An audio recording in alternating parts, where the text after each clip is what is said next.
Hindi lahat ng kadete ay gustong ang hazing. Majority of our cadets ay gustong sumunod doon sa ating mga policy na ipinatutupad. Danga na nga lang, meron pa ilan-ilan na matitigas ang ulo na hindi pa rin sumusunod doon sa mga policies and guidelines natin. But rest assured na yung mga ganitong cases ay hindi natin pinababayaan.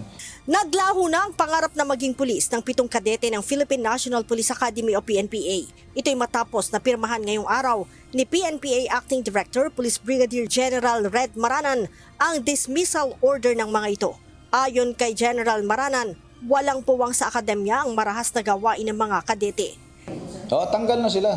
Tanggal na. They will be no longer allowed inside camp premises sapagkat hindi na sila kadete.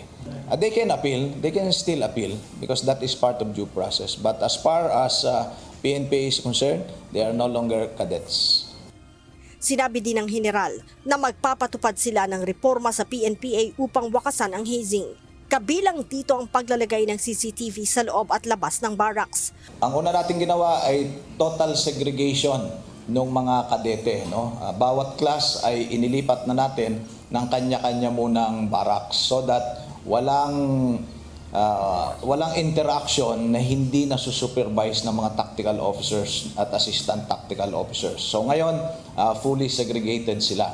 Number 2, maglalagay tayo ng mga CCTVs sa loob na rin ng barracks, sa paligid ng barracks, sa loob ng classrooms, at lahat ng mga areas na kung saan nagkakaroon ng iba't ibang activities ang mga kadete.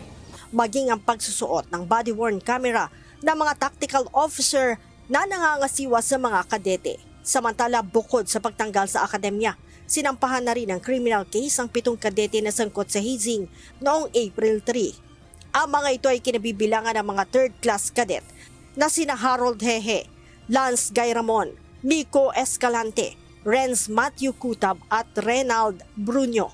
Gayon din ang mga 2nd class cadet na sina James Bandao at Christopher Dayag. Bukod sa mga kadete, kasama din sa sinampahan ng kaso ay ang 2 pulis na kinabibilangan ng isang police major at police senior master sergeant na pawang tactical officer noong mangyari ang krimen. Yan ang sinasabi natin, yung batas na anti-hazing law, pag nangyari sa training institution, ay meron ding pananagutan yung mga direct supervisor na naka-duty na sila yung tinalaga ng batas na nagsusupervise personally and directly doon sa mga kadete or sa mga trainees in case na police training yung kanilang ginagawa. In this case, nandito mga kadete ang kanilang sinusupervise, therefore may criminal liability din sila.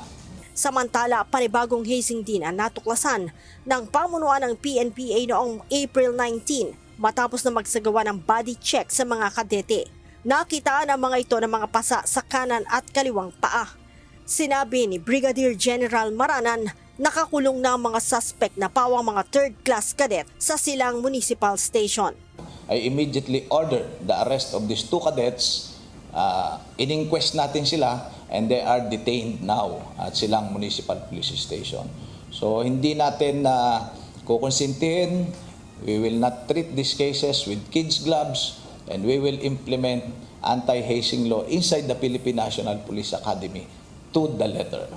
Sa susunod na linggo, nakatakda na ring pirmahan ni General Maranan ang dismissal order ng mga ito.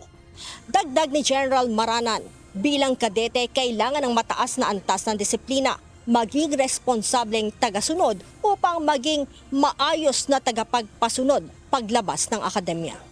Leia Ilagan, UNTV, News and Rescue.